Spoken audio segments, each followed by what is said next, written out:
Earlier today, I was watching Disney's The Kid. It's a movie with Bruce Willis, and it's basically about him as an adult reconciling with the kid he used to be. Very cute film, and just a little film fact, I'm actually in the film. Yes, I am. Now, I'm an extra.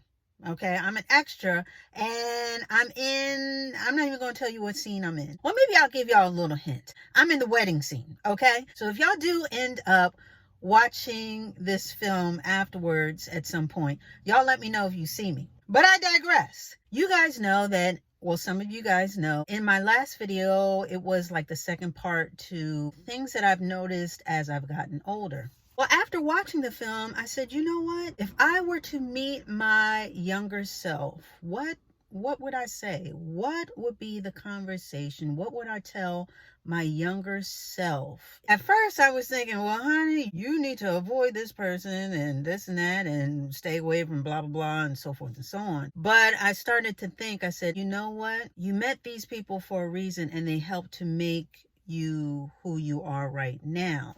So, sort of on that note, number one, I would tell myself that people are in your life for a reason, and some just for a season. You may have heard me talk about my best friend when I was little. When I say little, I mean, like elementary school. She and I were very, very close. I would go over her house, and she was just so funny. I truly considered her my best friend. We ended up going to the same middle school as well, but slowly but surely, she ventured off and paired up with other people. I wasn't her best friend anymore. You never want to feel like you're replaceable or that you're not special. And so, being that she was able to find other best friends, I didn't feel special. And that hurt. With that being said, I would tell myself it's okay. People come into your life for a reason, and some of them don't stay. And I even heard someone else put it that, just like a rocket, they have boosters. And boosters help to get the rocket to a certain point in the atmosphere, and then they fall off, and then the rest is on your own to accelerate and go up, up, up. I like that analogy, that depending on your perspective, that's what some people are here for in your life, to get you to a certain point, sort of like training wheels, to give you that push so that you can continue forward and eventually become the person you were meant to be. So that's how I see it. She and I actually hooked up years later. Our mutual friend gave her my number, and we were able to talk on the phone, and she's doing great, you know what I mean? Which I'm very happy for her. But yeah, some people you're going to build friendships with that will last longer than others, and a lot of friendships will fizzle out, and they just were what they were. So I would tell myself, my younger self, that it's okay, that friendships come and go, and it's nothing against you per se. It's just the way things were meant to be, because everything happens for a reason. Another thing that I would tell my younger self is that it's okay to make mistakes from a very early age. And again, I think I've told you guys as much, that I was a perfectionist. And that's one of the things that one of the hurdles that I had to get over, that it's okay to make mistakes. It's okay. You're not perfect.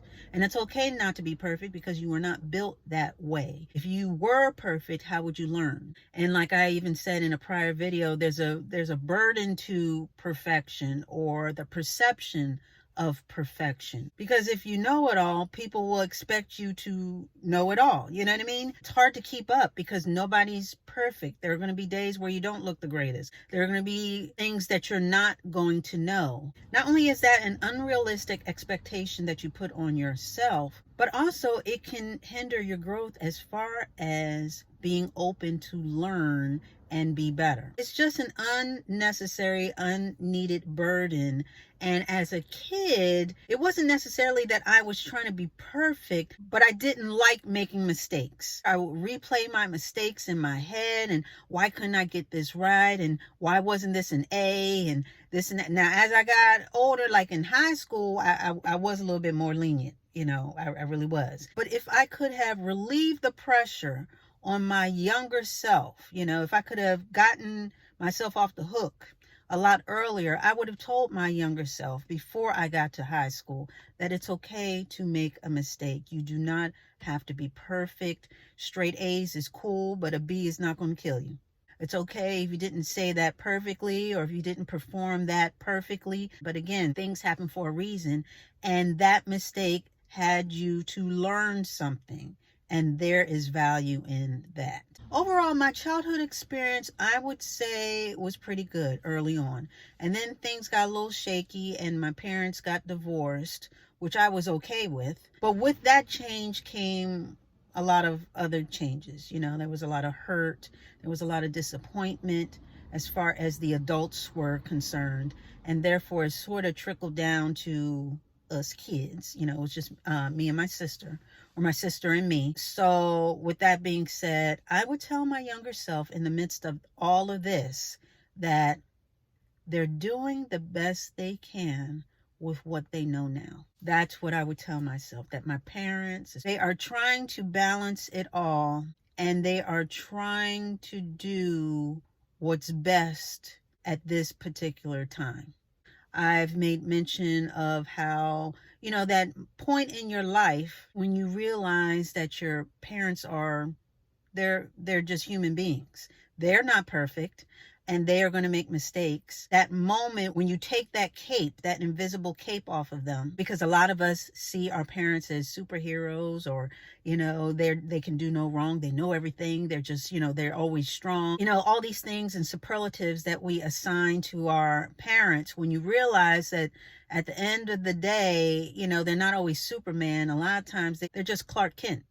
Just a normal person that's just trying to make it through the day. It's a very eye-opening experience, and it can be very humbling, but also hopefully it allows you to give them grace when they were not perfect or didn't make the right decisions. And so with that, I would say, I would tell my younger self that yes, things are shaky right now, but they're doing the best that they can. Now, when I was growing up, it was kind of like an idea, you know, that went in and out of my head. Oh, I want one, this and that, but I didn't cry over one. It wasn't a thing where I thought about it every day, but I do remember wanting a dog. My best friend, Judy, she had a dog, and I want to say his name was Skippy or something cute like that.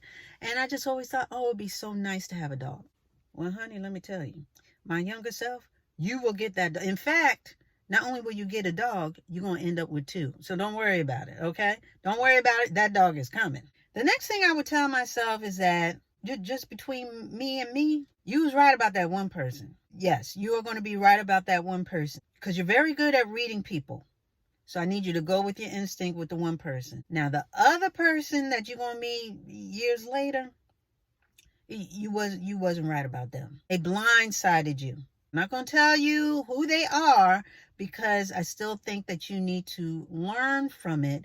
But I will say that even though the experience may be traumatizing, and that through that they were cold, they were not kind, they did a total 180 and again, blindsided you, you're going to be okay. God's going to take care of it all. And you're going to come out of this even stronger than when you went in. So that's all I'm going to say about that. But just keep your eyes peeled, and you'll know. You'll know when you get to it. You know exactly what I'm talking about. And it's going to be okay.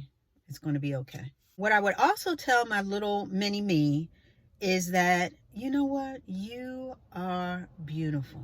And I'm not just saying that just to throw it around and just make you feel better because, you know, for a long time you've been uncomfortable with yourself. But I'm telling you, because God made you, it don't have nothing to do with how anybody else perceives you. But because he made you for a reason, and you are here for a reason, and he put everything together, all this combination of the big eyes and this and that and the gummy smile that you cannot stand, you are beautiful, and don't let anyone take that away from you.